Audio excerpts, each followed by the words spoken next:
صدیق تو ہی زندہ باد تھا، تو ہی زندہ باد ہے، دین اسلام کی تو سنگ بنیاد ہے۔ بہت بڑی پریشانیاں ہیں، جب پریشانی ہو تو حسبنا اللہ و نعم الوکیل، نعم المولا و نعم النصیر یہ پڑھا کریں، لیکن یقین سے پڑھیں، شرط یہ۔ ایک دفعہ ایک کشتی میں کچھ لوگ جا رہے تھے، تو اس میں کوئی اللہ کا بندہ بھی تھا، پتہ نہیں وہ کیسے جوش میں آ گیا۔ اس نے کہا کہ بھئی اگر تم 10,000 درہم دریا میں پھینک دو نا تو میں تمہیں وظیفہ بتاؤں گا۔ ایک آدمی بیٹھا تھا، اس کے پاس پیسے تھے، اس نے پھینک دیے۔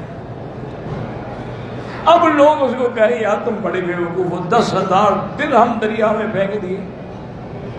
انہوں نے کہا میں اپنے پھینکے ہیں، تمہارے تو نہیں پھینکے ہیں۔ تو اس نے وظیفہ بتایا کہ اللہ کے قرآن کی جو آیت ہے وَمَن يَتَّقِ اللَّهَ يَجْعَل لَّهُ مَخْرَجًا وَيَرْزُقْهُ مِنْ حَيْثُ لَا يَحْتَسِبُ وَمَن يَتَوَكَّلْ عَلَى اللَّهِ فَهُوَ حَسْبُهُ۔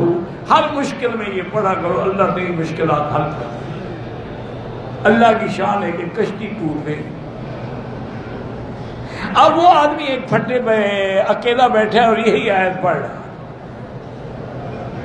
کشتی کنارے لگ گئی، وہ بچ گیا، وہاں سے چل پڑا کہ میں کوئی راستہ ڈھونڈوں۔ تھوڑی دور گیا، دیکھا کہ عظیم الشان محل ہے، وہ حیران ہو گیا کہ بھئی یہ سمندر دریا کے کنارے پر اتنا بڑا محل پتہ نہیں کیا، لیکن وہ چونکہ مجبور تھا، بھوکا بھی تھا، وہ محل کے اندر گیا تو وہاں ایک لڑکی تھی، اتنی خوبصورت جیسے کوئی شہزادی ہو۔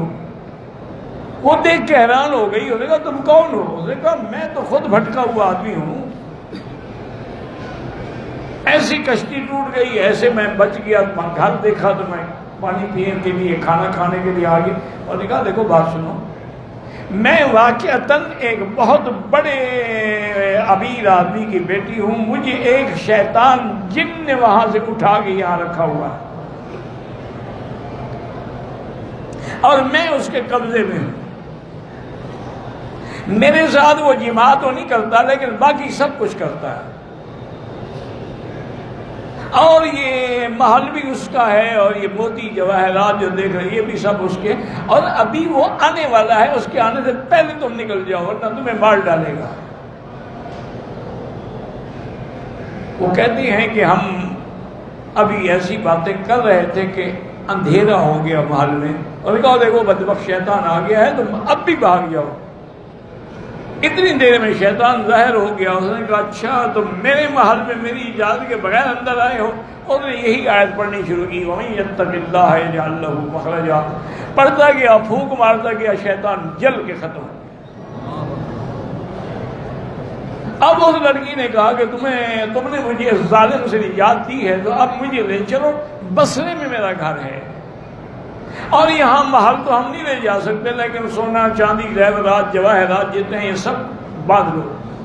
تو نے کہا وہ ہم نے لیا، ہم آگے آئے، کافی سفر کیا، پیدل چلتے رہے، لیکن اللہ کی شان یہ ہے کہ دریا کے کنارے پہ چل رہے تھے، ایک کشتی ہمیں نظر آ گئی، ہم نے کپڑا ہلایا، وہ آ گیا، انہوں نے کہا ہم تو بصرے جا رہے ہیں، انہوں نے کہا ہم بھی بصرے جائیں گے، مزدوری لے لو۔ انہوں نے ہمیں بصرے پہنچا دیا۔ لڑکی کے والدین دیکھ کے بیچارے خوش بھی ہو گئے، حیران بھی ہو گئے۔ ان نے جب سارا واقعہ سنا تو نے کہا دیکھو بیٹا ہمیں تمہارے نیک ہونے پہ کوئی شبہ نہیں، کیوں اگر تم برے ہوتے تو کیوں لے آتے ہمارے گھر میں لڑکی کو، لیکن آخر اتنی دیر تک ہماری لڑکی کے ساتھ تم تنہا تو رہے ہو، لہذا بہتری ہم تمہارا نکاح کر دیں۔ اس کے نکاح ہو گیا، وہ جناب شاہی محلوں کا مالک بن گیا۔ انہوں نے کہا 10,000 درہم بہتر تھا یا یہ وظیفہ بہتر ہے؟ لیکن شرط یہی ہے کہ یقین ہو۔ ہم پڑھتے ہیں یقین نہیں ہوتا، ہم قرآن پڑھتے ہیں یقین نہیں ہوتا، وظیفہ پڑھتے ہیں یقین نہیں ہوتا۔